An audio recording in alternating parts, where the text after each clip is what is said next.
اس محفل میں آپ کو جو لوگ نظر آ رہے ہیں پیسے پھینکتے ہوئے اور جھومتے ہوئے اور سامنے بیٹھے ہیں، وہ سارے لوگ دل میں یہ آس لے کر آئے ہیں کہ ہم عشق رسول سیکھنے جا رہے ہیں، عشق الہی میں جھومنے جا رہے ہیں، اور ان کو جھمایا جا رہا ہے عشق رسول میں۔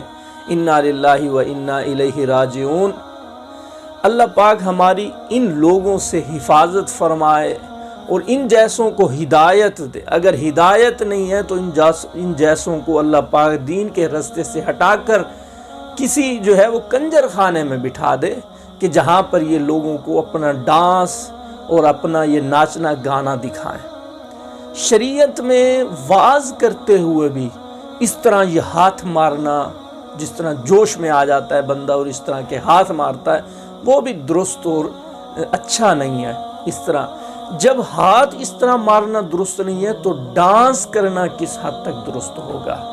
اور پھر ڈانس کرنا ایک تو بندہ غلط سمجھتا ہے نا۔ دیکھیں، جو مجلس گانے کی مجلس میں کنجر خانے میں ایک بندہ ڈانس کر رہا ہے اور ایک بندہ یہاں سٹیج پہ ڈانس کر رہا ہے، کنجر خانے میں اتنا بڑا گناہ نہیں ہے ڈانس کرنے کا جتنا ان جیسے لوگوں کو سٹیج پہ ہوتا ہے۔ اس کی وجہ یہ ہے کہ یہ ثواب سمجھتے ہیں، اس ڈانس کو سمجھ رہے ہیں بات کو، اور وہ تو گناہ سمجھ رہے ہیں۔ گناہ کو گناہ سمجھ کر کرنا گناہ ہوتا ہے لیکن اتنا بڑا نہیں، لیکن گناہ کو ثواب سمجھ کر کرنا بہت بڑا گناہ ہے، الٹا کفر کی حد تک بات پہنچ جاتی ہے۔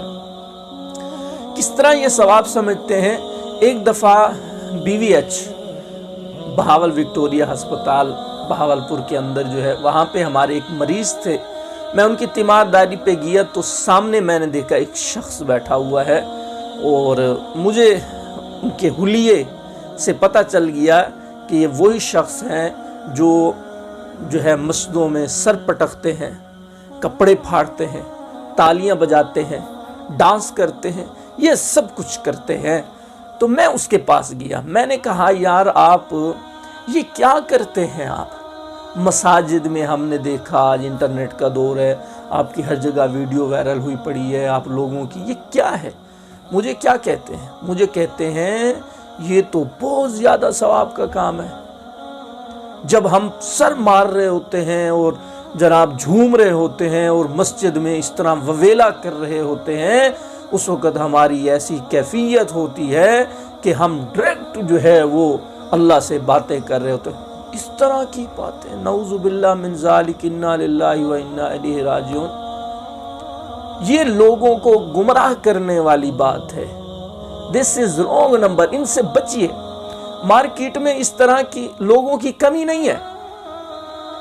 ہماری جس مسجد میں میں امام خطیب ہوں، اس مسجد کے ساتھ جو ہے وہ ان جیسے لوگوں کا وہ جلسہ تھا، اور ناچ گانا اور جوش دلانے کے لیے نا سارے یوں کرتے ہیں، یوں، اور جناب اس میں پیر صاحب اشارہ کرتے ہیں کہ جب میں اشارہ کروں آپ نے سیلفی لینی ہے، اور پھر فیس بک اور یوٹیوب پہ پیر صاحب یوں کر کے بیٹھتے ہیں، ہاں بھائی تصویر کھینچ، کبھی یوں کر کے بیٹھتے ہیں، کبھی یوں کر کے بیٹھتے ہیں، سٹائل سے ہیں، یہ سٹائل ہے ان کا، اور سٹائل سے بیٹھ کر تصویر کھینچواتے ہیں۔ خیر تھی تو عصر محفل تھی، تو عصر کی نماز کا وقت تھا ہمارے پاس۔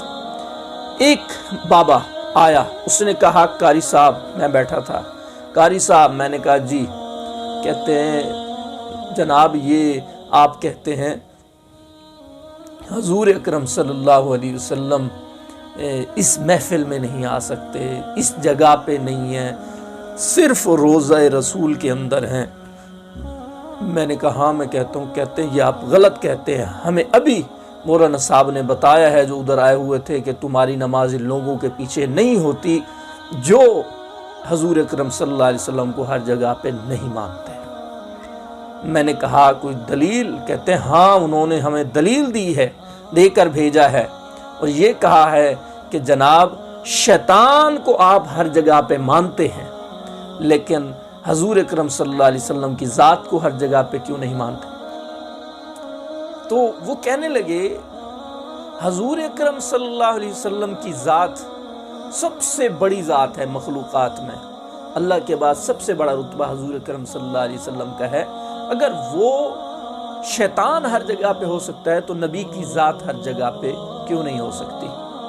تو میں نے کہا کہ یار حضرت ابوبکر صدیق کا مقام کتنا بڑا ہے؟ کہنے لگے جی بہت بڑا ہے۔ میں نے کہا اگر شیطان کافر ہے بہت بڑا، وہ اگر ہر جگہ پہ ہو سکتا ہے تو پھر حضرت ابوبکر صدیق کی ذات ہر جگہ پہ کیوں نہیں ہو سکتی؟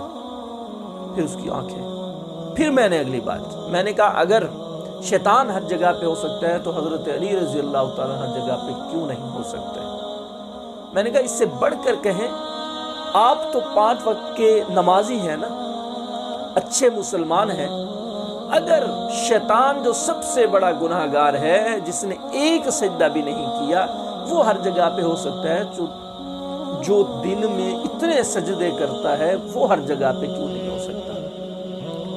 ہاں یہ بات آپ کی ہے کہ اگر اس دلیل کو لے لیں تو پھر تو ہم بھی ہر جگہ پہ ہونے چاہیے۔ میں نے کہا بھائی یہ ڈھکوسلے ہیں، یہاں سے آپ کو دین کبھی نہیں ملے گا، یہ ڈانس تو مل جائے گا سیکھنے کو، یہ دیواروں میں سر پٹکنا اور کپڑے پھاڑنا، گربان پھاڑنا، تالیاں بجانا، یہ سب مل جائیں گے، لیکن خدا کی قسم دین نہیں ملے گا۔ ان سے بچیے، خدا را ان سے بچیے جو شریعت سے ہٹ کر کچھ بھی آلتو فالتو کرتے ہیں، آپ ان کو 3 طلاقیں دے کر وہاں سے نکل لیں۔